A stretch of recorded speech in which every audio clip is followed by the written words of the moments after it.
Hello Hell's Kitchen fans, this is AI Champ 08 here with your Hell's Kitchen review from last week's episode.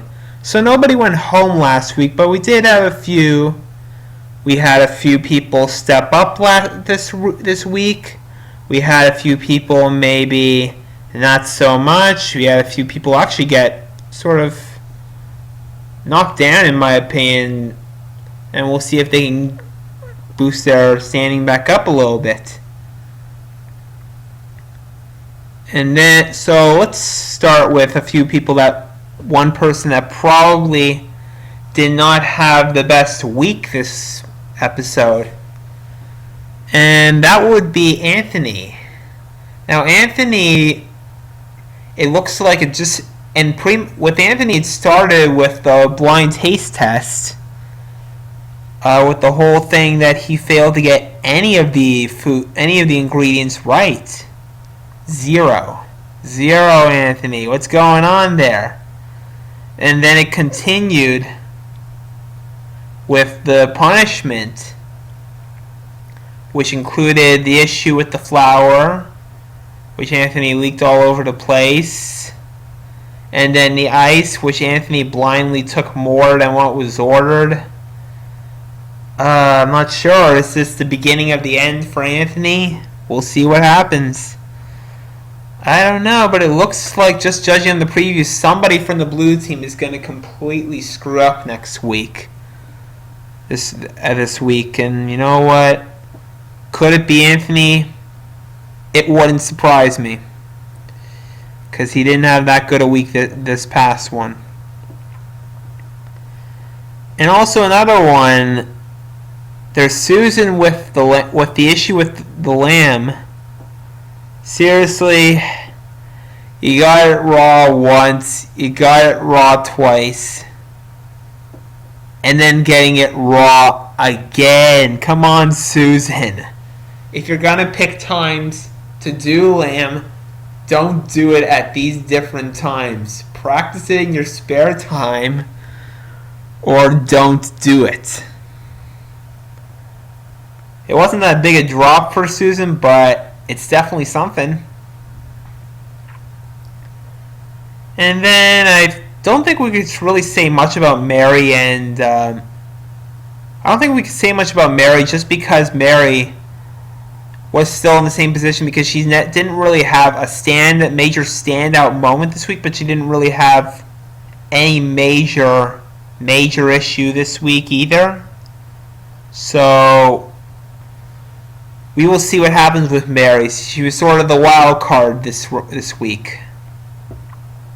Then we got Zach, who actually finally found something that he's actually good at in Hell's Kitchen, which was the blind taste test.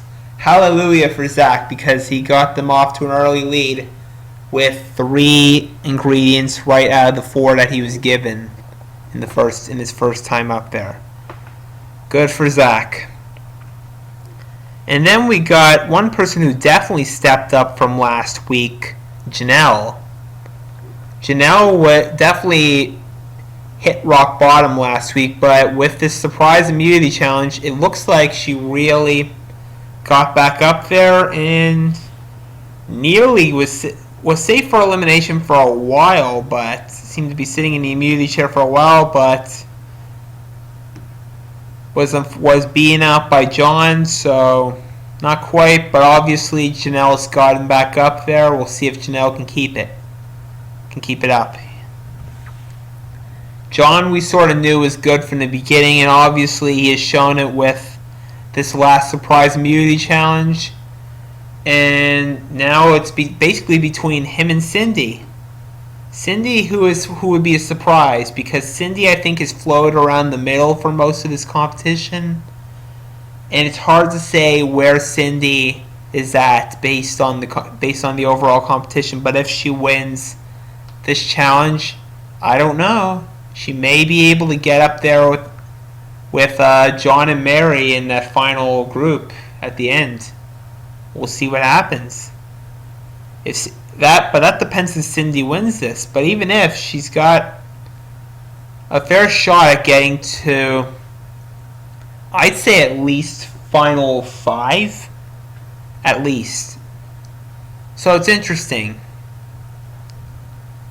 Based on overall what the previews are looking like, the person that I think would be going home this week, I'm gonna say Anthony, but it could be Zach because for some reason I can't see Zach getting a black jacket. But last season I couldn't see people like Clemenza and Robin getting a black jacket, so I don't know. Who knows? Well, this is a fairly short recap just because there's really not much to say actually on this one. I'm not going to go on talking about any nonsense or anything, so enjoy this week's episode of Hell's Kitchen and have a good one.